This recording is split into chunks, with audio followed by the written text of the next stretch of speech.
स्वागत है आप सभी का आपके अपने YouTube चैनल डीबीजे देसी बाई जॉब नॉलेज टीवी में। दोस्तों, आप सभी के लिए एक खुशखबरी सामने आ रही है। हरियाणा के चेयरमैन ने दी पुलिस एसआई गुराम सचिव पटवारी सीईटी सभी एग्जामों की जानकारी। दोस्तों, आज ही अपडेट ये जारी हुई है रात 10 बजे।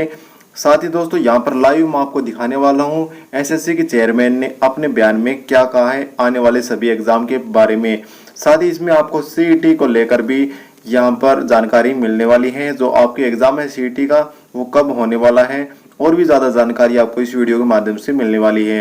दोस्तों, यदि आप पहली बार चैनल पर आए हैं तो अभी सब्सक्राइब करें चैनल और बेल आइकन घंटी साथ में प्रेस करें और साथ ही अपने दोस्तों के साथ भी इस वीडियो शेयर करें ताकि आपके दोस्तों को भी पता चल सके इस बयान के बारे में। चलिए दोस्तों, देखते हैं आज का नया बयान लाइव। और अभी हमारा एसआई का है 26 तारीख को, फीमेल एसआई और मेल एसआई। तो उसमें वैसे तो हम क्या रणनीति करते हैं, ये सारी चीजें कॉन्फिडेंशियल होती हैं, पर कॉन्फिडेंशियल भी वो किस काम की, अगर कोई इवेंट या कोई घटना नकल की हो जाए और हम उसको पकड़े ही खाली, तो हम तो ये चाहते हैं कि ये बात हम पहले ही बता दें कि अब नकल करने वाला की और करवाने वाला की बिल्कुल खैर नहीं है। क्योंकि हमारा जो क्वेश्चन पेपर है उस क्वेश्चन पेपर के हर पेज पे एक बार कोड है। जैसे उस बार कोड की कोई व्हाट्सएप पे या किसी वजह से इमेज लेगा, उसको बाहर करेगा, सॉल्व कराने की कोशिश करेगा, तो हमारे पास अब ऐसा सिस्टम है कि हमारे को ये पता लग जाएगा कि ये जो पेपर है किस कैंडिडेट का है और किस स्कूल से आउट हुआ है। तो मेरा उन सब लोगों से जो इस प्रयास में है, ये चेतावनी कह लो, मेरी रिक्वेस्ट कह लो कि वो बिल्कुल ऐसा ना करें, क्योंकि उनकी जिंदगी खराब हो जाएगी। और ये बार कोड के माध्यम से स्कूल भी और जो कैंडिडेट भी है वो हमारे राडार पे है, हमको ये पता लग जाएगा। अब तक पुलिस ये जांच करती थी कि पेपर कहाँ से आउट हुआ, अब हम पार्टिकुलर उस व्यक्ति के पास पहुंच गए हैं और उस स्कूल के पास पहुंच जाएंगे जिससे पेपर लीक होगा। नहीं, क्रिमिनल लॉ में जो था वो साधारण उसमें ट्रीट होता था और सजा का प्रावधान ही था, कोई बेल हो जाती थी। अब सरकार ने कड़ा कानून बनाया है और यहाँ तक कि उसकी संपत्ति जब्त करने का भी वो है, और 7 साल और 10 लाख रुपए जुर्माना। देखो, कानून का एक भय होता है। वैसे तो मर्डर आज भी हो रहे हैं, पर जब पता लगेगा कि इसमें सजा होगी, फांसी होगी, तो कुछ ना कुछ तो अंकुश लगेगा। आने वाले रिसेंटली 26 सितंबर को एसआई मेल और फीमेल का एग्जाम है। उसके बाद हमारा 29, 30, 31 अक्टूबर को जो हमारी मेल कांस्टेबल की भर्ती रद्द हुई थी उसका हमने शेड्यूल जारी कर दिया है और 2-4 दिन में हम उसका नोटिस निकालने वाले हैं। 14 नवंबर को हमारा पीजीटी संस्कृत का है और 11 और 12 दिसंबर का हमारा जो है वो ग्राम सचिव और पटवारी का है। अभी जो आपने पीछे देखा कमांडो की जो पीएमटी और पीएसटी हुई थी, उसकी दौड़ हमारी 29 सितंबर से शुरू होने जा रही है। 3 दिन कमांडो की होगी, इतने तक हमारा फीमेल का रिटर्न का एग्जाम आ जाएगा और 7 गुना जो लड़कियां हैं फीमेल कांस्टेबल उनका भी दौड़ का कार्यक्रम होगा और तब तक हमारा एसआई का भी रिजल्ट आ जाएगा रिटर्न का, उनकी भी पीएसटी यानी कि दौड़ वो इसी कंटिन्यूटी में अक्टूबर के पहले दूसरे हफ्ते में ही हो जाएगी। 1,58,206 कैंडिडेट हमारे पास हैं और हमारे पास पोस्टें जो है वो 400 हैं।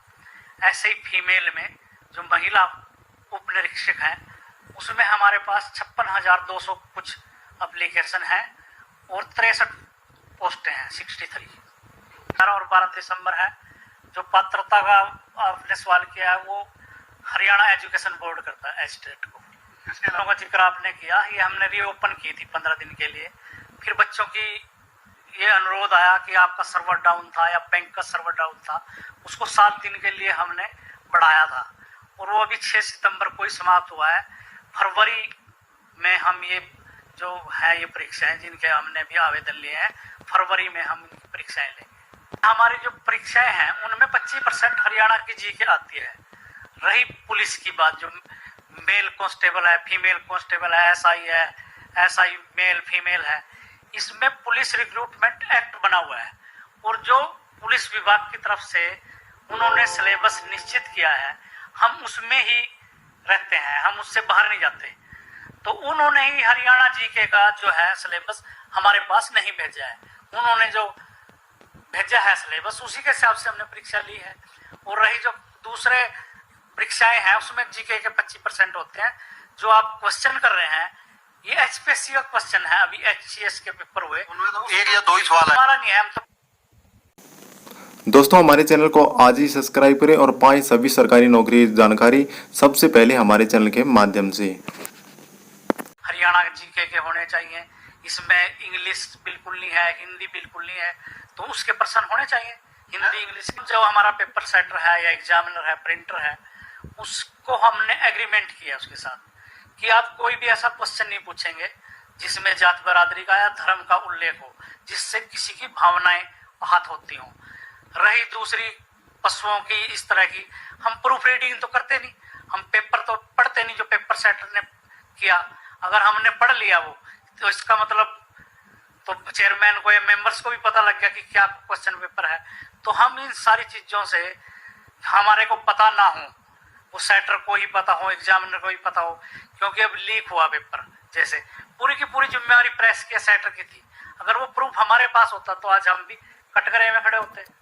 और आज हमारे साथ उनकी बात हुई है, जो चेयरमैन है विनीत जोशी जी एनटीए के, तो वो कह रहे हैं कि हम दिसंबर में आपकी परीक्षा जो सीईटी है वो दिसंबर तक करा देंगे, और उनके साथ हमारा भी आजकल में एग्रीमेंट होने वाला है। मैं आपको स्पष्ट करना चाहता हूँ कि जिन एडवर्टाइजमेंट हो चुके हैं जिन पदों के लिए, उस पर सीईटी लागू नहीं होगा, क्योंकि एएलएम की एडवर्टाइजमेंट हो चुकी है और इसके 3 शिफ्टों में पेपर भी होने थे ऑनलाइन।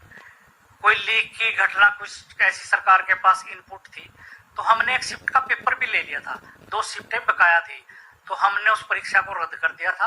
और नवंबर के मध्य में हम एएलएम का पेपर लेने जा रहे हैं। अभी जो सोशो इकोनॉमिक के नंबर थे वो 10 थे, मैक्सिमम 10 ले सकता था। तो उनका वैसे अगर विभाजित करें, उनमें 20 थे वैसे तो वो, पर कोई कैंडिडेट मैक्सिमम ज्यादा से ज्यादा 10 का लाभ उठा सकता था। अब सरकार ने जो पीछे रिजल्ट आए, ये देखा कि कहीं ना कहीं सोशो इकोनॉमिक की वजह से जो मेरिटोरियस बच्चे हैं वो पीछे हट रहे हैं। उन्होंने रिटर्न में तो खूब नंबर ले लिए, सोशो इकोनॉमिक की वजह से वो पीछे रह गए। और सरकार ने विचार किया होगा कि ये 10 नंबर ज्यादा है, तो उन्होंने जो सीईटी लागू किया है, कॉमन एलिजिबिलिटी टेस्ट, उसमें एक नोटिफिकेशन के माध्यम से इन 10 नंबरों को 5 कर दिया। 21 मार्च 2021 को हमारा नया आयोग गठित हुआ था। 24 मार्च से आज तक हमने 7000 लोगों के रिजल्ट दे दिए हैं जिनकी ज्वाइनिंग हो चुकी है। और रही 31 दिसंबर तक की बात, हम 15,000 लोगों को ज्वाइनिंग करा देंगे। और ये जो आंकड़ा है, ये 31 मार्च 2022 तक हम 25,000 लोगों को नौकरी दे चुके होंगे। तो ये तो कॉन्फिडेंशियल है। जैसे मैंने आपको बताया कि हमने अब की बार क्वेश्चन पेपर पर हर पेज पर बार कोड दिया था, तो इस बार कोड में जो कैंडिडेट है और जो उसका सेंटर है, यानी कि संस्था है जिसमें उसका पेपर हो रहा है, उसमें हिडन है उसकी जानकारी, बच्चे का रोल नंबर है, सेंटर का कोड है। तो अगर ये पेपर कहीं से किसी तरह से आउट हुआ, तो आयोग और पुलिस को तुरंत ये पता लग जाएगा कि ये पेपर कौन से स्कूल से आउट हुआ है और कौन से कैंडिडेट को ये सीट आवंटित की गई थी। तो जो पुलिस थी वो हवा में तीर मारती थी, अब एग्जैक्ट वो पॉइंट पे उसी कैंडिडेट के पास पहुंचेगी, उसको रेस्ट करेगी। और पूरा जो स्कूल का सुपरिटेंडेंट स्टाफ है वो भी इसके लिए पूरी तरह से जिम्मेदार होगा।